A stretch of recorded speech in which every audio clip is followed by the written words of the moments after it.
وسعت رزق کی 3 دعائیں۔ نمبر 1، جو شخص یہ دعا 3 مرتبہ دن میں کسی بھی وقت اور رات میں کسی بھی وقت پڑھے گا تو اللہ تعالیٰ اسے ایسے ذریعے سے روزی عطا فرمائے گا کہ اس کے گمان میں بھی نہ ہوگا۔ بہتر یہ ہے کہ اس دعا کو نماز فجر اور نماز عشاء کے بعد پڑھیں اور دعا کے اول آخر 3 مرتبہ درود شریف پڑھیں۔ بسم اللہ الرحمن الرحیم۔ یا اللہ یا اللہ یا اللہ یا رب یا رب یا رب یا حی یا قیوم یا ذا الجلال والإکرام أسألك باسمك العظيم الأعظم أن ترزقني رزقا واسعا حلالا طيبا برحمتك يا أرحم الراحمين۔ نمبر 2، جو اس دعا کو بروز جمعہ 70 مرتبہ پڑھے گا اللہ عز و جل اپنے فضل و کرم سے اسے غنی کر دے گا۔ بسم اللہ الرحمن الرحیم۔ یا مفید یا غفور یا ودود اغننی بحلالک عن حرامک وبطاعتک عن معصیتک وبفضلک عمن سواک برحمتک یا ارحم الراحمین۔ نمبر 3، بعد نماز فجر 100 مرتبہ یہ دعا پڑھنے سے تنگ دستی اور فقر و قریب نہیں آتا۔ یہ دعا بڑی زور اثر اور انتہائی مجرب ہے۔ بسم اللہ الرحمن الرحیم۔ ما شاء اللہ کان ولا حول ولا قوة الا باللہ العلی العظیم۔ بسم اللہ الرحمن الرحیم۔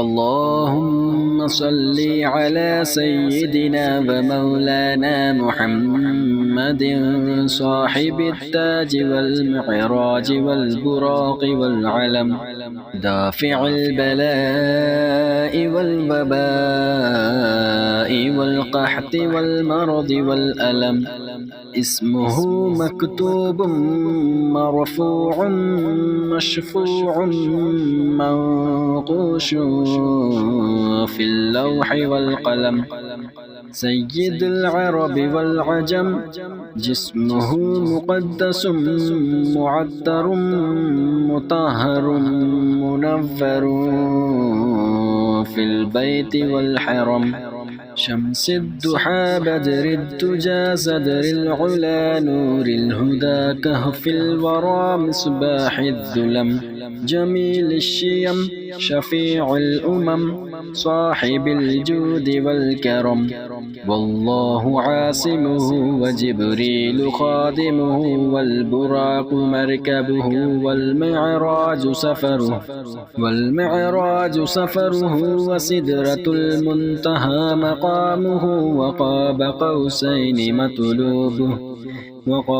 قوسين مطلوبه والمطلوب مقصوده والمقصود موجوده سيد المرسلين خاتم النبيين شفيع المذنبين أنيس الغريبين رحمة للعالمين راحة العاشقين مراد المشتاقين شمس العارفين سراج السالكين مصباح المقربين محب الفقراء والغرباء والمساكين سيد الثقلين نبي الحرمين إمام القبلتين وسيلتنا في الدارين صاحب قاب قوسين محبوب رب المشرقين ورب المغربين جد الحسن والحسين مولانا ومولى الثقلين أبي القاسم محمد بن عبد الله، نور من نور الله، نور من نور الله. يا أيها المشتاقون بنور جماله، صلوا عليه وآله وأصحابه وسلموا تسليما. بسم الله الرحمن الرحيم. اللهم صل على سيدنا محمد وعلى آل سيدنا محمد، صلاة تنجينا بها من جميع الأهوال والآفات، وتقضي لنا بها جميع الحاجات، وتطهرنا بها من جميع السيئات، وترفعنا بها عندك أعلى الدرجات، وتبلغنا بها أقصى الغايات من جميع الخيرات في الحياة وبعد الممات. إنك مجيب الدعوات ورافع الدرجات، ويا قاضي الحاجات، ويا كافي المهمات، ويا دافع البليات، ويا حل المشكلات. أغثني أغثني أغثني يا إلهي، إنك على كل شيء قدير. اللهم صل على سيدنا محمد النبي الأمي وآله وبارك وسلم.